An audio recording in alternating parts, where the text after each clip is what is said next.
Cette semaine, voilà 2 ans, nous nous retrouvions confinés pour lutter contre un petit virus qui est venu nous rappeler combien était précieuse la vie, la nôtre, celle de nos proches et celle de gens dont nous n'aurions même pas soupçonné l'existence. Peu ou prou, au cours de cette période, nous avons tous été confrontés aux questions universelles, aux questions existentielles de la maladie, de la dépression, du deuil, de l'isolement, qui nous ont ramenés à notre humanité la plus profonde.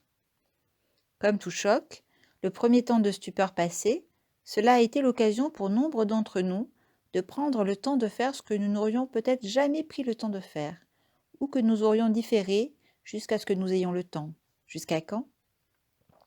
Nous avons mis en œuvre nos talents, puisés au plus profond de nous, pour traverser ce chemin, devenu chemin de résilience face aux tempêtes de la vie, pour reconstruire une nouvelle vie adaptée aux nouvelles conditions du temps et lui donner du sens, un sens, le nôtre.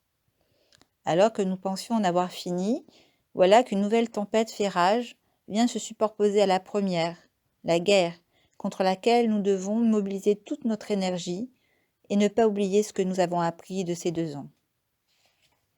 J'avais envie de vous partager aujourd'hui un poème de Jacques Prévert que vous connaissez probablement tous, sur le chemin, sur le temps qui passe.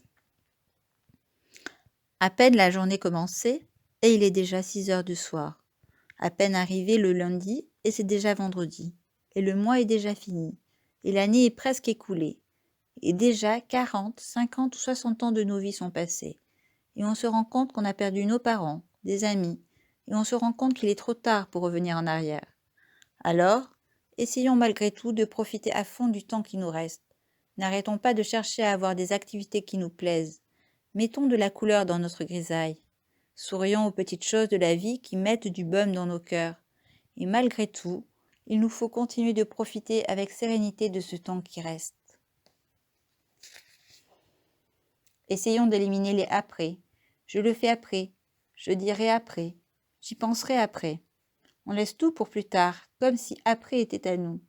Car ce qu'on ne comprend pas, c'est que après le café refroidit, après les priorités changent, après le charme est rompu, après la santé passe, après les enfants grandissent, après les parents vieillissent, après les promesses sont oubliées, après le jour devient la nuit, après la vie se termine. Et après, c'est souvent trop tard.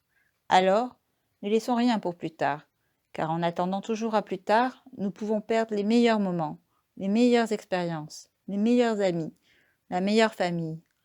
Le jour est aujourd'hui, l'instant est maintenant.